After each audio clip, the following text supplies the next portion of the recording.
네, 오늘 말씀을 가지고 티끌들도 일으키소서, 티끌들도 일으키소서라는 제목으로 하나님 말씀 전하겠습니다. 한번 가슴에 손을 대시고 이렇게 한번 따라해 보시겠습니다. 티끌들도 일으키소서. 아멘. 자, 이 티끌이 저와 여러분이 좀 있습니다. 내 백성을 보내라. 자, 지금 이것이 저희가 그 출애굽기 10개의 재앙을 통해서 계속 반복되고 있는 하나의 큰 제목 같은 것이 내 백성을 보내라입니다. 자, 400년간의 그 붙어있던 종이를 만약에 떼신다고 생각해 보십시오. 그게 떼질까요? 400년 동안 붙어있던 종이가 떼어진다? 거진 불가능할 것입니다. 오늘 계속되고 있는 이 지금 재앙의 메시지가 사실은 400년 동안 그 애굽의 종으로 붙어있던 하나님의 백성을 거룩하게 떼어내시고 있는 장면이죠. 참 너무나 놀라운 그런 순간들을 저희가 보고 있습니다. 이 계속적으로 지금 이어지고 있는 이 출애굽기 말씀이 저희 가운데 참으로 익숙한 그런 내용들입니다. 하지만 한번 저 여러분이 기왕 저희가 출애굽기를 몇 달 동안 하는 이 시점에서 저희들의 인생의 새로운 길을 하나님께 구하시고 또 새로운 그런 인생의 장이 열리고 새로운 시즌을 바라시고 살아가시면 어떨까 생각이 듭니다. 매일매일 똑같이 이어지는 것 같고 익숙한 그런 이야기 같지만 정말 이 말씀을 통해서 누군가의 인생의 문제가 해결되고 또 보이지 않는 길들이 보이고 인생의 새로운 장으로 인도하시고 정말 하나님을 정말로 우리가 다시 만나고 깨어지고 다시 살아나고 회복되는 그런 역사가 저희 가운데 있기를 소원합니다. 자, 오늘 저희가 세 번째 재앙을 맡고 있습니다. 자, 세 번째 재앙은 땅의 티끌을 이가 되게 하신 그 하나님을 지금 저희가 보고 있습니다. 자, 오늘 본문은 되게 짧은데 이 본문을 가지고 저희가 세 가지 살펴볼 것이고 마지막에 함께 기도하는 시간을 갖겠습니다. 자, 첫 번째는 내 완악함의 경고를 들으라. 내 완악함의 경고를 들으라. 자, 16절입니다. 여호와께서 모세에게 이르시되 아론에게 명령하기를 내 지팡이를 들어 땅에 티끌을 치라 하라. 그것이 애굽 온 땅에서 이가 되리라. 자, 오늘 세 번째 재앙에서 저희가 처음으로 주목해야 될 것은요, 바로 경고가 없다는 내용입니다. 경고가 없다. 자, 첫 번째 나일강의 피 사건, 그리고 두 번째 개구리 재앙 생각해 보시면 모두가 다 하나님께서 모세를 바로에게 보내시고 경고하십니다. 내 백성을 보내라. 그렇지 않으면 재앙을 내리라. 이런 식이었습니다. 자, 그 경고를 듣고 바로는 잠깐의 시간이었지만 yes 혹은 no라고 하는 대답을 선택할 수 있었습니다. 그리고 두 번 다 no를 선택하게 되죠. 자, 그 no를 선택한 것을 저희가 해석해 보면 그것은 아니다라고 했던 것보다는 하나님과 자기 중에서 자기를 택한 것이죠. 이것이 바로 교만이죠. 자, 그래서 재앙을 맞게 됩니다. 나 중심으로 살아가는 인생은 늘 불행한 인생이고 또 이 바로의 이 선택으로 그 나라가 다 어렵게 된 것처럼 특별히 나 한 사람의 그런 나 중심으로 살아가는 그 인생이라면 나와 함께하고 있는 그 가족들 또 교회 모두가 다 힘들어질 것으로 봅니다. 자, 오늘 보시면 근데 이 세 번째 재앙을 보시면 그런 재앙의 경고가 지금 성경에 안 쓰여지고 있습니다. 하나님께서는 바로 모세를 통해서 아론에게 명하여 그 지팡이로 땅을 치게 하라. 그래서 티끌이 되게 하라라고 지금 말씀하셨고 또 바로와 그리고 온 애굽에 그대로 즉시 실행이 된 그런 이야기가 바로 세 번째 지금 재앙 이야기입니다. 자, 그렇다면 하나님께서는 왜 이번에는 지금 경고를 안 하실까요? 이것이 저의 첫 번째 질문이었습니다. 자, 바로에게 이번에는 왜 그 선택할 수 있는 그 기회를 안 주시고 그가 혹 피할 수 있는 그런 기회를 안 주셨을까 생각을 하다가 그 이유는 그 답은 바로 바로의 완악함 때문이다 이런 생각을 하게 되었습니다. 예전에도 제가 한번 나눴었는데 저희 첫째를 낳고 에난델에 있는 그 공원에 갔었을 때입니다. 그때 유모차를 태워가지고 갔었는데 그때 아주 어렸을 때입니다. 그때 한국분 한 분이 이렇게 다가오셔가지고 웃으시면서 이 아이를 보시고 귀여워서 하시는 말이 야, 이 아들 참 잘생겼네 이렇게 얘기했습니다. 그래서 저는 딸이라고 얘기했습니다. 딸이라고. 그랬더니 그분이 저한테 하는 얘기가 무슨 말이냐고, 내가 보니까 아들인데 이렇게 얘기했어요. 그래가지고 한 번 더 얘기했어요. 저희가 부모잖아요. 딸이라고 얘기했어요. 그랬더니 그분이 확신을 가지고 아들이라고 얘기했습니다. 정말 그분은 왜 그러셨을까 이해가 지금 안 되는데 안 꺾이더라고요. 안 꺾여요. 하나님께서 오늘 이 재앙의 지금 경고를 안 없이 일으키십니다. 이것이 바로 이 두 번, 이 앞서 일어났던 이 두 번의 이 바로의 이 꺾이지 않는 이 강팍한 마음, 이 완악함에서 온 것이라고 생각이 듭니다. 저희가 계속 반복되고 있는 이 완악하다 혹은 완강하다 뭐 같은 말이죠. 자, 이 말이 이 말 자체는요, 이게 하자크라고 하는 이 히브리어가 쓰였는데 그 말 자체는 견고하다, 견고하게 하다 혹은 강화시키다 이런 뜻입니다. 그러니까 그 말 자체가 특별히 악한 말은 아니죠. 근데 이것이 사람의 마음과 붙었을 때는 문제가 되는 것입니다. 왜냐하면 바로 마음이 강해지고 단단해진다, 마음이 딱딱해진다, 심장이 딱딱해진다, 돌처럼 이제 이런 뜻이 되기 때문에 그렇습니다. 그래서 이 바로, 세상에 영웅했던 이 바로는 강심장의 사람이었죠. 근데 이 지금 재앙을 통해서 점점 그것이 더 굳어져 가고 있습니다. 마치 돌처럼, 돌심장처럼 지금 되고 있는 모습을 보게 되는 것이죠. 자, 이 출애굽기를 저희가 계속 따라갈 것인데 10번의 재앙을, 근데 10번의 재앙을 따라가면서 느껴지는 것이 무엇이냐면 이 바로를 관찰하면 원래 태생이 악한 자였죠, 태생이. 근데 이 완악함이 점점 10번을 통해 가지고 더 이렇게 진보가 되는 것 같아요. 더 단단해지는 것을 보게 됩니다.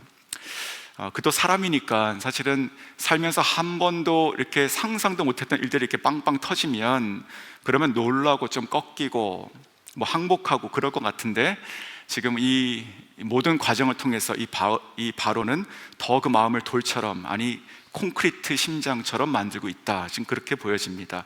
바로 오늘 이 경고 없이 부어지는 이 재앙의 원인이 바로 이 바로의 그 완악함이라고 하는 것이죠. 자, 오늘 본문이 이어지고 있는 바로 직전을 보십시오. 15절입니다. 그러나 바로가 숨을 쉴 수 있게 됨을 보았을 때 그의 마음을 완강하게 하여 그들의 말을 듣지 아니하였으니 여호와께서 말씀하신 것과 같더라. 자, 이게 어제 본문 마지막이죠. 그 어제의 그 두 번째 재앙, 즉 개구리 재앙의 마지막 구절인데 여기서도 이제 완강하게, 완악하게 똑같은 말이 나오고 있습니다. 자, 그런데 언제 바울이 완강하게 마음을 먹었다고 지금 성경에 기록하고 있습니까? 바로 다시 숨을 쉬게 됨을 보고, 이렇게 되어 있죠. 다시 숨을 쉬게 됨을 보고. 개구리가 온 천지를 덮었을 때 숨이 막혔습니다. 그런데 다 죽고 어쨌든 해결되니까 다시 숨이 쉬어졌어요. 그 순간 다시 마음을 딱 닫게 되는 것이죠. 자기 본연의 상태로 더 들어가고 뿐만 아니고 더 강해지게 됩니다. 저는 이것이 죄성이라고 생각이 듭니다. 사랑하는 성도 여러분, 우리도 하나님께서 우리의 완악함을 경고하실 때가 있고 그것을 저희가 깨달아야 됩니다. 깨닫고 돌이킬 수 있기를 원합니다. 어쩌면 우리도 인생이라고 하는 그 커다란 링에 지금 올라가서 살아가고 있습니다. 정말 내 마음대로, 내 뜻대로, 내가 원하는 대로, 내가 하고 싶은 대로, 꿈을 꾼 대로 막 살아가고 있어요. 근데 지금 상대와 같이 지금 열심히 경기를 벌이고 싸우고 있는데 내가 막 여기저기 맞으면서 지금 거진 쓰러질 것 같아요. 근데 마침 내가 막 다운당해서 이제 져야 되는데 그 순간 직전에 종이 탁 울립니다. 그럼 어떡합니까? 다시 갈라지죠? 그리고 내 자리에 딱 들어가서 물을 마시고 숨을 쉬게 됩니다. 그러면서 생각하는 거예요. 30초 동안 내가 다음 링에는 내가 반드시 이기리라. 그렇죠. 자, 그런데 만약에 내가 지금 싸우고 있는 그 상대가 하나님이라면 어떻게 하겠습니까? 하나님이라면, 하나님께서 나에게 주시는 그 메시지와 경고와 내가 싸우고 있다면 그 사람은 어떻게 되겠습니까? 그 하나님이 보이지 않고 그 음성이 들리지 않고 내가 돌진해 간다면 어떻게 되겠습니까? 하나님께서 우리들의 완악함을 경고하신다는 것이죠. 지금도 그러십니다. 하나님께서 우리를 사랑하시고 그냥 살도록 내버려 두실 수 없기 때문에 그러신 것입니다. 우리의 죄악을 기뻐하지 않으시고 또 우리가 점점 하나님 앞에 완악한 자가 되기를 결코 원치 않으시기 때문에 그렇습니다. 그래서 우리가 심지어 깨어지더라도 하나님께서 회개하시고 하나님께서 회개하고 돌아오기를, 또 회복되기를 바라시고 계심을 믿습니다. 그래서 우리에게 경고하시는 것이죠. 성경에 수많은 경고들이 나옵니다. 셀 수 없이 많이 있습니다. 몇 가지만 보시면 최초의 죄라고 볼 수 있는 그 가인의 살인사건 보십시오. 그 가인이 그냥 그렇게 실수해서 한 것이 아니라 성경을 자세히 보시면 하나님께서 그가 그 일을 벌이기 전에 분명히 경고하셨습니다. 너가 분하여 안색이 변함이 어찌미냐. 경고죠. 자, 그 다윗은 어떻습니까? 다윗의 밧세바 사건 생각해 보십시오. 큰 죄악에 빠지게 되죠. 밧세바가 유혹한 적 없습니다. 특별히. 자, 하나님께서도 경고하세요. 이 다윗이 밧세바를 처음 봤을 때 경고하십니다. 그의 신하를 통해서 뭐라고 말씀합니까? 정확하게 그는 우리아의 아내입니다, 이렇게 얘기합니다. 하나님께서 선 그으시지 않았습니까? 그런데 그와 같은 경고들, 그 선들을 무시하고 넘어가서 지금 죄악에 빠지게 되는 것을 잘 알고 있죠. 성도님, 만약에 저희가 휴가철에 바닷가에 아이들과 같이 갔는데 너무 좋아요. 지금 아이들이 너무 막 이렇게 떠 있어요, 마음이. 자, 지금 이렇게 들어가려고 하는데 라디오에서 기상청에서 경고가 나옵니다. 방송이. 자, 오늘 곧 번개와 폭풍이 온다. 자, 이렇게 만약에 방송이 나와요.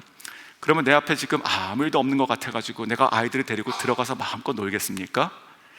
그러지 않을 것입니다. 근데 실제로 그런 일들이 일어납니다. 2014년에 그 LA에 있었던 그 베니스 해안이 있죠. 유명한 해안이죠. 거기서 실제로 1시간 만에 1시간 전에 경고가 있었는데 듣지 않고 들어가서 한 명이 벼락 맞아서 죽었고 12명이 다친 사건이 실제로 있었습니다. 지금도 하나님께서 어떤 경고를 성도님들에게 하고 계십니까?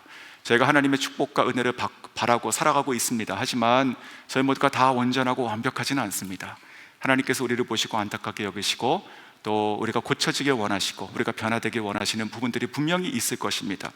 최근에 나에게 갑자기 일어난 일들로 인해서 당하고 계신 분이 있다면 혹 그 가운데 하나님의 메시지가 있지 않을까도 저희가 생각해 봐야 될 것입니다. 지금 이 바로가 그저 다시 숨을 쉴 수가 있으니까 괜찮다고 여기고 또 지나갈 것이다 라고 생각하는 그런 우를 범하지 않아야 될 것입니다. 그것이 쌓여서 이 바로처럼 하나님께서 하나님의 경고 자체가 스킵이 돼버리는 그런 인생이 되지 않기를 주의 이름으로 축원합니다. 자, 두 번째는 티끌로도 세상을 덮으신다. 자, 티끌로도 세상을 덮으신다. 자, 17절입니다. 그들이 그대로 행할세 아론이 지팡이를 잡고 손을 들어 땅에 티끌을 치매 애굽 온 땅의 티끌이 다 이가 되어 사람과 가축에게 오르니. 자, 하나님의 이 세 번째 재앙을 내리시면서 지금 모세에게 말씀하시기를 그 아론이 자기 지팡이를 잡고 땅을 치라고 하셨는데 그대로 했다라고 하는 기록이죠. 자, 여기서도 누가 땅을 친 것으로 보이십니까? 자, 성경을 보시면 이 전체 주어가 그들이라고 하는 것처럼 보이죠, 얼핏 보면.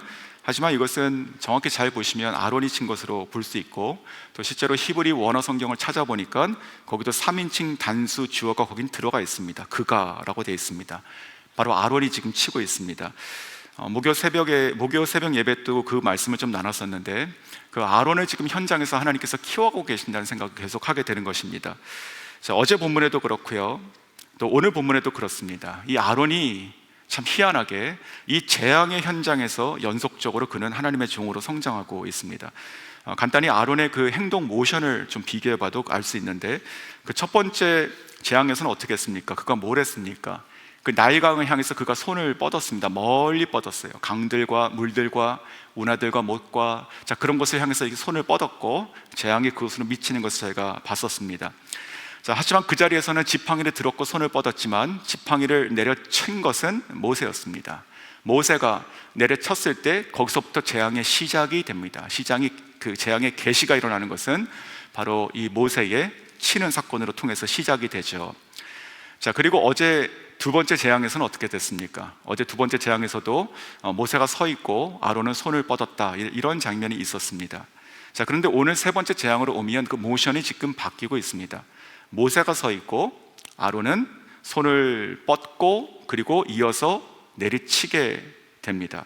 마치 이 모세를 통해서 하나님께서 한 발짝 앞서 가시지만 그 권능이 흘러가는 그 모습과 그 연습을 이 아론에게 지금 한 스텝 늦게 이렇게 따라가게 하시는 것처럼 보이지 않습니까? 저는 이 아론을 하나님께서 하나씩 수준에 맞춰가지고 가르치시고 이렇게 세우신다고 생각이 들었습니다. 재앙의 현장에서 지금 주의 종으로 지금 일어나고 있는 모습을 보고 있는 것이죠. 그 아론의 그 개인의 신앙의 인생에서 지금 굉장히 중요한 시점을 지금 살아가고 있는 것입니다. 그저 재앙이 지나면, 힘들면 지나면 이런 것이 아니라 그냥 그 한순간 한순간이 그에게는 잊을 수 없는 자기의 삶이 동참되는 그런 귀한 사건을 지금 맡고 있는 것이죠.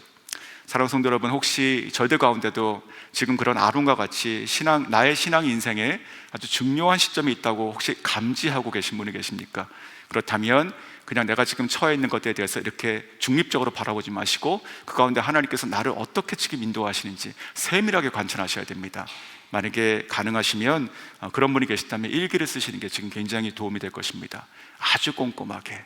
그래서 오늘 이 아론처럼 내가 손을 들었고, 내가 그때 쳤고, 내가 손을 듣고 쳤고라고 하는 것들이 아무것도 아닌 것 같지만 하나님께서 나를 어떻게 인도하시는지 섬세하게 볼 수 있는 것이지요. 자, 그래서 그런 분이 계시다면 정말 이 시간을 통해서 주의 종으로 일어날 수 있기를 축복하고, 하나님의 지팡이를 굳게 잡으시고 그 팔을 정말 들어서 10개 펼치시고 또 믿음으로 하나님의 말씀에 순종하듯 땅으로 내리칠 수 있는, 정말 하나님을 경험할 수 있는 여러분 될 수 있기를 원합니다. 자, 다시 본문으로 돌아가면 땅에 티끌을 쳤다 이렇게 얘기하고 있습니다. 자, 티끌, 이게 무슨 의미일까요?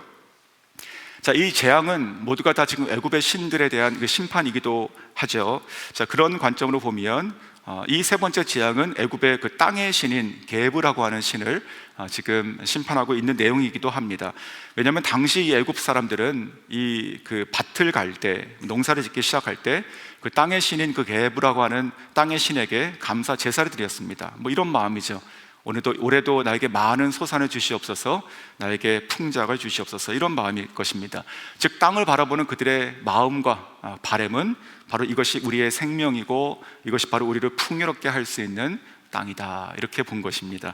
자, 그러므로 그 땅, 그들에게 신과 같이 여겼던 그 땅에 있는 모든 그 티끌을 하나님께서 이가 되게 하셨습니다. 그리고 다시 덮게 하셨어요. 자, 그것처럼 그들이 신들로 섬겼던 그 땅을 재앙으로 바꾸시고 또 황폐하게 만드시는, 동시에 하나님께서 그 위에 계신 권능을 펼치시는 그런 장면으로 볼 수 있는 것이죠.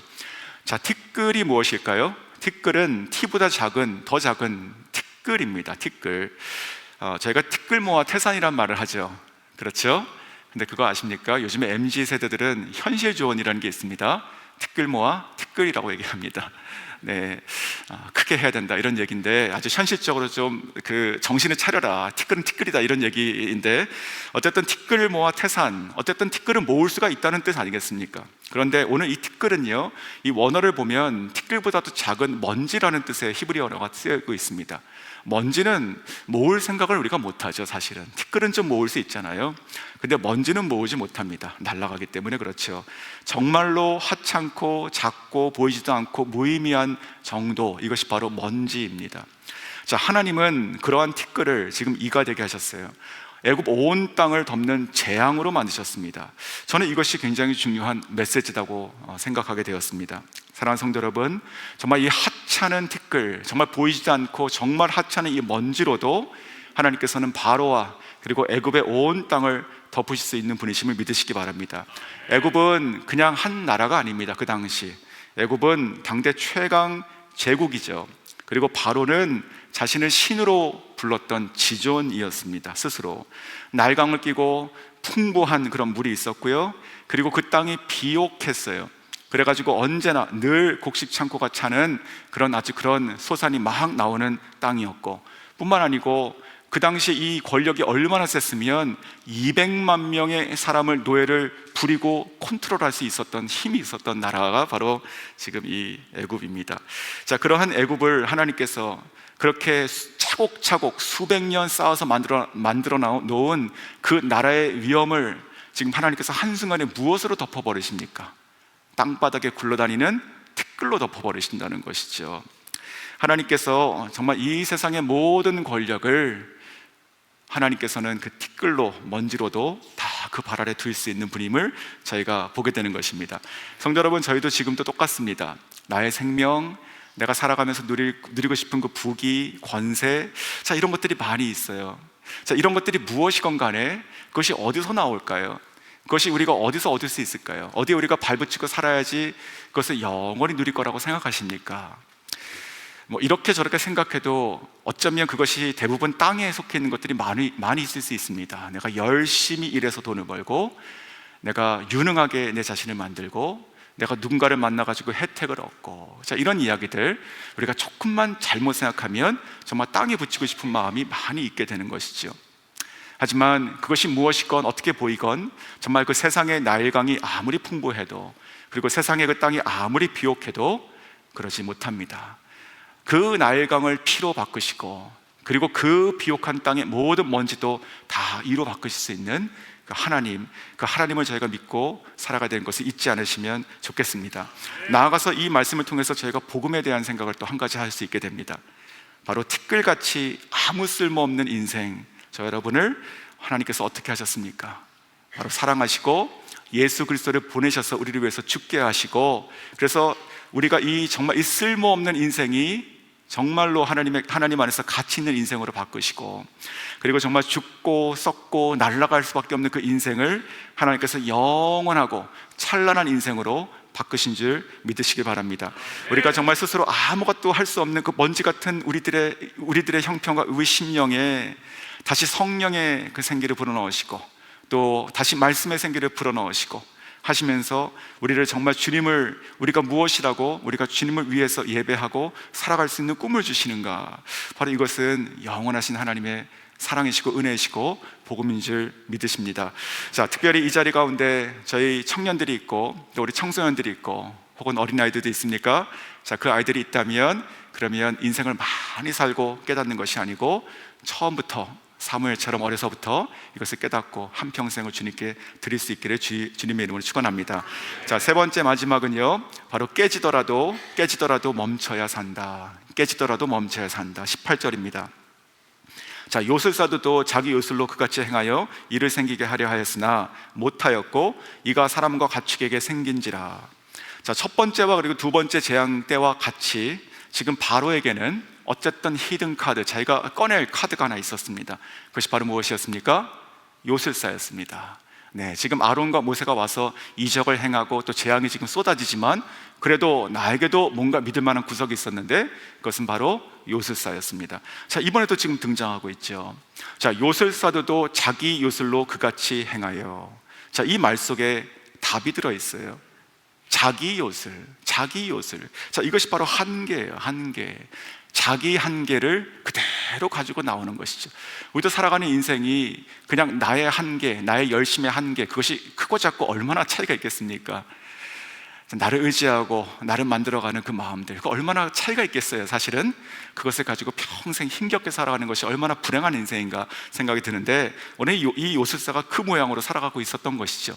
내 요술로 내가 지금 살아가고 있는 것이에요. 자, 이 자기 한계, 즉 이 세상에서 가장 어리석은 사람처럼 보이는데 자기의 힘으로 살아갔던, 그러나 이 한계를 깨닫지 못하고 살아가는 사람, 바로 그 착각이 지금 깨지고 있는 장면을 보고 있는 것이죠.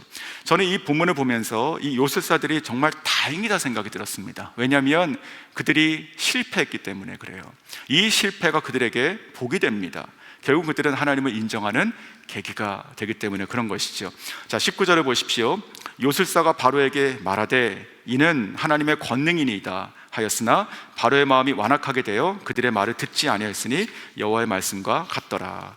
자, 바로 왕이시여, 지금 이 티끌을 이가 되게 한 것은 내가 지금까지 열심히 해오던 내 손의 이 요술이 아닙니다. 자, 이것은 차원이 틀린 것입니다. 이것은 사람의 일이 아니라 이것은 하나님의 권능입니다. 이렇게 지금 고백하고 있는 것입니다. 바로 정답입니다. 정답.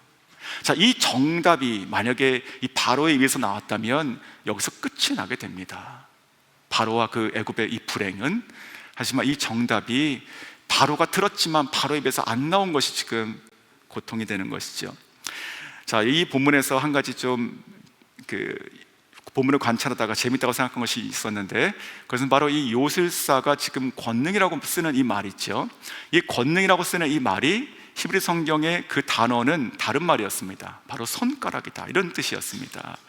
이것은 여호와의 손가락입니다, 이런 뜻이에요. 이것은 여호와의 손가락. 근데 저는 이 표현이 이 요술사가 할 수 있는 최고의 감탄이라 생각이 든 것입니다. 그리고 이 요술사가 자기의 입장으로 봤을 때 하나님을 정말 인정해드리는 말이 아니었을까. 왜냐하면 요술사는 지금까지 자기의 손을 놀려가지고 기교를 부리고 살지 않았습니까? 자기 손가락으로.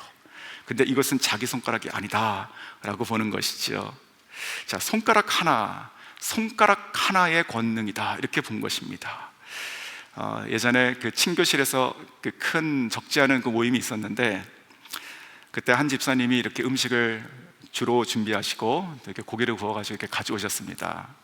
그래서 맛있게 먹었어요. 그래가지고 나중에 감사 인사를 했죠. 잘 먹었다고. 그랬더니 그분이 이렇게 씩 웃으면서 뭐라고 했냐면, 그냥 오늘 왼손 살짝 썼습니다, 이렇게 얘기하는 거예요. 왼손. 누군지 혹시 아시겠습니까? 자, 이 왼손 하나만 써도 이 정도인데 내가 이 오른손을 쓰면, 혹은 양손을 쓰면 뭐 이런 기대가 일어나더라고요. 막 그 말 속에서 막 부흥이 보이는 것 같았습니다. 이분이 두 손을 쓸 날이 오겠다. 자, 사람의 한 손이 그렇죠. 근데 이 지금 요술사가 본 것이, 자기가 도저히 견줄 수 없는 이 온 땅을 덮은 이 땅이 다 재앙으로 바뀌고 그냥 온통 지금 이로 덮여 있는 이 모습을 보니까 이것이 하나님의 한 손가락이구나, 이렇게 본 것입니다.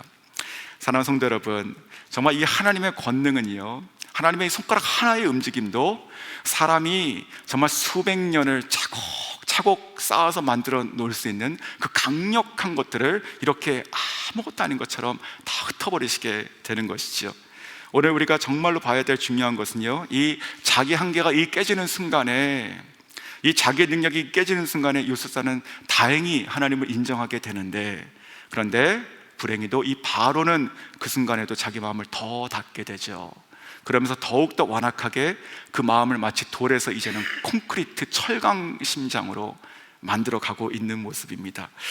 사랑하는 성도 여러분, 만약에 동일한 선택이 저희들 가운데 있다면 어떻게 하시겠습니까? 내 인생이 지금 원하지 않게 지금 흘러가고 있어요.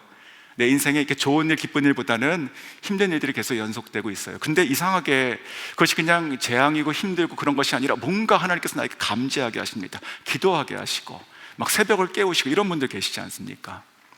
자, 그렇다면 한번 생각해 보셔야 됩니다. 내가 지금 무엇이 깨지기를 원하시는가? 나의 인생에 무엇을, 어떤 껍질이 지금 벗겨지고 있는가? 봐야 되는 것이지요. 그 순간에 내가 이 바로와 같이 혹은 이 요술사와 같이 어느 쪽으로 택할 것인가가 중요하기 때문에 그렇습니다. 혹시라도 그런 분이 계시다면 지금 고통스럽다 하더라도, 내가 깨지더라도 내가 나의 완악함이 멈춰지고 하나님을 인정하고 정말 주님께서 펼치시는 새로운 삶의 인생길을 꼭 여시고 나아갈 수 있기를 주의 이름으로 축원합니다. 자, 말씀을 마칠 텐데, 제가 이 설교문을 이렇게 쓰고 나서, 그리고 한 가지 주신 마음이 있어서 그 말씀을 하나 나눠드리고 마치겠습니다. 사도행전 2장 17절이 생각이 났습니다. 제가 읽어드리겠습니다. 내가 내 영을 모든 육체에 부어주리니 너희의 자녀들은 예언할 것이요 너희의 젊은이들은 환상을 보고 너희의 늙은이들은 꿈을 꾸리라. 아멘. 이것이 저의 묵상의 결론이었습니다. 하나님, 정말 아무 쓸모없는 티끌이라도 하나님께서 이렇게 일으키십니다. 티끌이라도. 아버지, 정말 먼지들로라도 하나님의 권능을 온 세상으로 덮으시는 하나님, 정말 이 티끌과도 같고 먼지와도 같은 나를 그렇게 일으켜 주시옵소서. 그렇게 기도하게 되었습니다. 오늘 읽었던 이 말씀처럼요, 이 사도행전 말씀처럼요, 정말 돌처럼 완악하게 굳어져 가고 있는 우리들 가운데 하나님께서 주의 영을 부어주시기를 원합니다. 그래서 우리들의 자녀들이 일어나가지고 하나님의 말씀을 예언하기 원하고, 우리들의 청소년들이, 또 우리들의 청년들이 하나님의 나라의 미래의 찬란한 환상들을 보기 원하고, 우리들의 어른들이 정말 다가올 다음 세대와 그 세계를 향한 꿈을 갖고 기도할 수 있기 원합니다. 성도 여러분, 같이 기도하시겠습니까? 우리의 완악함들이 깨어지고, 그리고 하나님께서 우리 교회에 부어주시는 하나님의 은혜와 그 새로운 영과 그 심령들이 우리 가운데 일어나서 먼지 같은 우리들 하더라도 하나님께서 일으켜 주시옵소서. 시간 같이 한번 기도하시면 좋겠습니다.